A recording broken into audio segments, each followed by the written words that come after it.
이슈가 많은데 앞서 말씀하셨을 때 의제 없이 협상한다라는 건 있을 수 없다라고 말씀하셨는데 네. 대통령실 계속 얘기하고 있거든요. 미리 의제를 정해놓고 회담에 임하지는 않는다.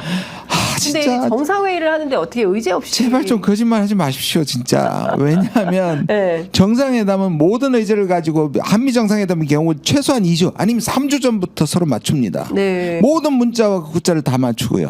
전 중국 아까 말한 중국에 대해서 중국에서 요구하는 것들을 최근까지 맞췄기 때문에 발표가 늦었고. 네. 그런데 지금은 그걸 아무것도 없이 만났는데 이 말은 우리가 가진 의제를 통과시키지 못했다는 뜻입니다. 그러니까 네. 뭐 중국도 마찬가지죠. 그래서 외교에서 우리는 모든 의제에 대해서 허심탄회하게 모든 얘기를 했다. 이 말은 아무 얘기도 안 하고 네. 아무런 합의도 안 했다는 뜻입니다. 그러니까 이런 정말 좀 이해할 수 없습니다. 외교에서도 납득할 수 없는 일들이 이제 벌어진데 오늘 이게 대표적으로 이런 사건인 것 같다라는 생각이 좀 드는데 중국 문제도 좀 여쭤볼게요. 리창 총리가 윤 대통령한테 우리는 좋은 이웃이 되고 싶고 서로 성공할 수 있도록 지원하는 파트너가 되고 싶다. 이제 이런 얘기를 했는데요. 중국이 또 많은 불만을 갖고 왔는데 두 가지 현안이 있다고 아까 말씀하셨어요. 네. 그러니까 대만 문제 관련해서 둘 다 사실은 둘 다 대만 문제죠. 왜냐하면 그 대만 문제는 이제 그 대만에 파견되는 그 이번 협상의 조건이 됐던 거는 이제 20일 날 소멸됐기 때문에 네. 그 문제는 또 오히려 일본에서 의원 30명이 가서 이거는 예. 중일 사이에 오히려 큰 문제가 되고 있고요. 예. 그래서 지금 근데 중국 우리나라 의원들도 가지 않았습니까? 그게 이제 대만하고 친선협회인데 중국이 비판은 했습니다만 예. 이걸 큰 문제로 삼을 것 같지는 않고 그러면 결국 대만에 대한 우리 입장 네. 조태열 장관이 갔을 때도 왕이 장관이 뭐냐면 대만에 대해서 확실한 걸 해라 그랬고 이번에도 그게 아마 핵심이 됐고 예. 다른 하나는 이제 한미일이에요. 한미일이 삼각동맹 그러니까 중국의 입장은 네. 한미동맹은 중국이 이해하는 범위고 한국의 입장도 이해하고 미국의 입장도 이해한다. 네. 예. 그건 당연하고요. 예. 근데 한미일로 묶이는 것은 동북아에서 신냉전을 가져오는 것이고 예. 한미가 묶이는 것은 북한 때문이라고 얘기할 수 있는 합리적 근거가 있지만 중국이 보기에는 한미일이 묶이는 건 자신을 향한 네. 것이다. 그렇게 보면 한국이 중국과 맞닿아 있으면서 미일의 네.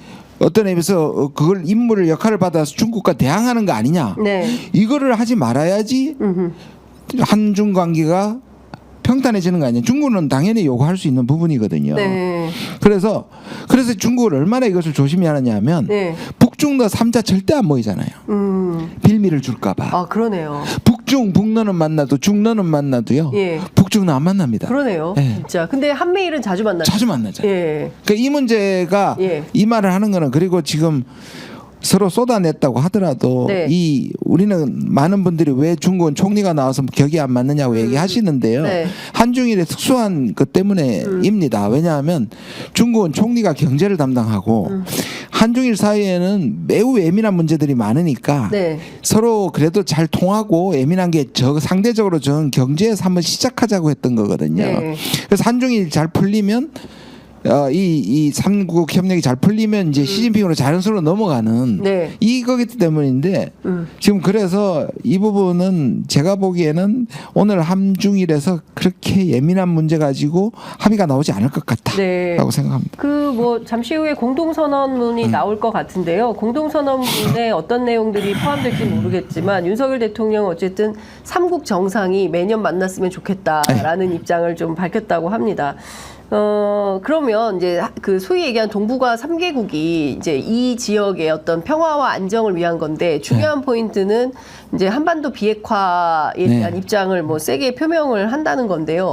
관련해서 3국이 합의할 수 있는 뭔가가 있을까요? 그냥 그 레토릭 이상으로 2019년 뺏기기 수준일 것이다. 2019년 뺏기기 수준이다. 그때도 한반도 비핵화 나왔었거든요. 예. 근데 뭐냐면 우리가 지금 원하는 거는 북한에 대한 그렇죠. 주체적인 거고 중국의 역할을 묻는 거잖아요. 그렇죠.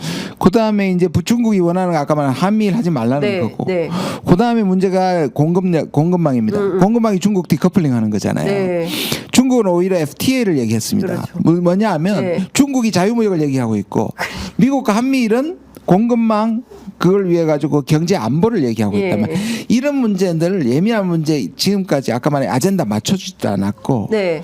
그 정상 간에 얘기하는 거는 맞춰지지 않는 얘기를 못하기 때문에 제가 네. 본 그냥 아주 두루뭉술한 게 나올 것이고요. 예. 또 다음에 열심히 만나고 서로 상호적인 번영과 발전을 위해서 협력하자. 예. 이 정도 수준밖에 나올 수밖에 있는 건 없다고 봅니다. 그러니까 아주 그냥 뭐라 해야 되나 그냥 평범한 평이한 수준 2019년에 했었던 수준에서 컷 앤 페이스트 더 복붙 이상, 더 이상의 뭐 내용은 없다. 근데 조금 더 대만 문제 관련해서 예민한 이슈가 뭐냐면 그 저희가 이제 주한미군 문제가 좀 연동이 돼 있잖아요.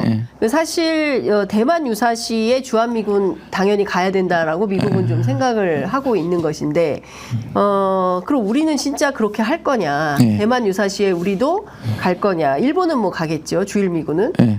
그럼 한국군은 어떻게 할 거냐? 이런 문제가 좀 걸려 있는데 요게 네, 두 가지 문제가 예. 있습니다. 이거는 나중에 또 좀 더 자세히 설명하고 싶은데요. 네.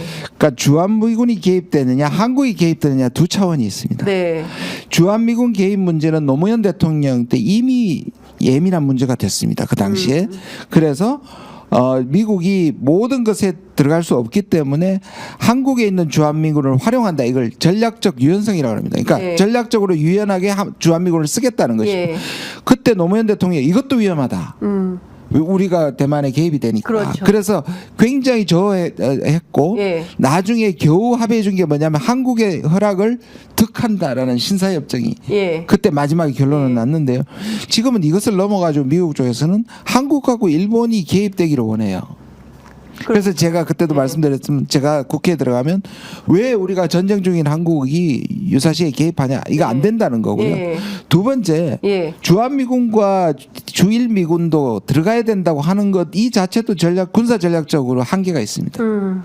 여기 있는 건 지상군 위주로 움직이고요. 네. 전투기가 출범해도 2시간 동안 대만까지 갔다 금방 돌아와야 돼. 네, 네. 공중 급유기까지 필요하고요. 만약 이걸 하게 되면 미국에서 항공모함이 와야 되는 것이고 네.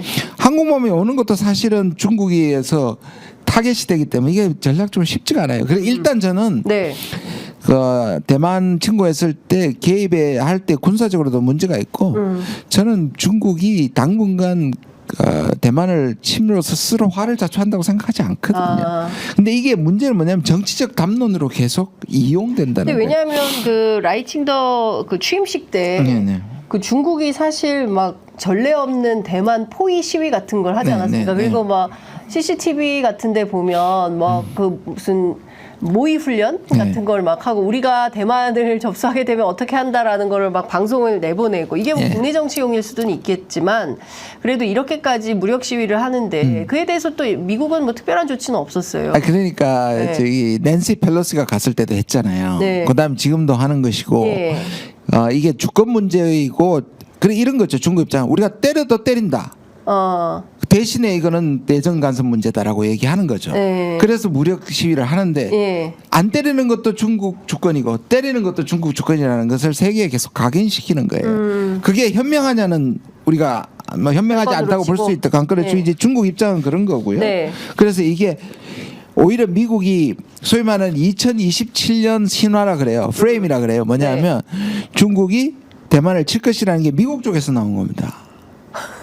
그래요. 왜냐하면 2027년이 인민해방군 100주년이에요. 예. 그리고 시진핑 4기 연임을 확정하는 해예요. 예.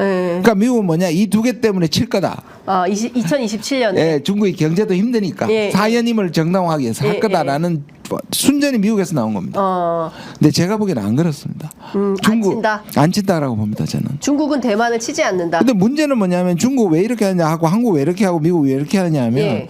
이참에 중국 침공설을 퍼뜨리면서 일본과 한국이 이 한미일이 동북아나 대만을 포함한 여기에서 미국의 대리 역할을 하는 것을 기정사실화시키기 위한 거고 네. 중국은 그렇게 됐을 때 이게 주권 문제라는 것을 확실히 하는 일종의 정치 담론의 싸움입니다. 지금은. 그렇군요. 그러면 어쨌든 뭐 이거는 뭐 다들 이제 전문가들의 어떤 예측이나 이런 거에 해당하는 것이고 실제로 중국이 대만을 상대로 전쟁을 선포하거나 전쟁을 실제로 수행하거나 이러지는 않을 것이다. 예, 저도 예. 돌아가신 키신저도 예. 작년 말에 10년 내로는 침략 안 할 거다. 예. 저도 동의합니다. 그렇군요. 알겠습니다. 그렇다면 좀 다행입니다.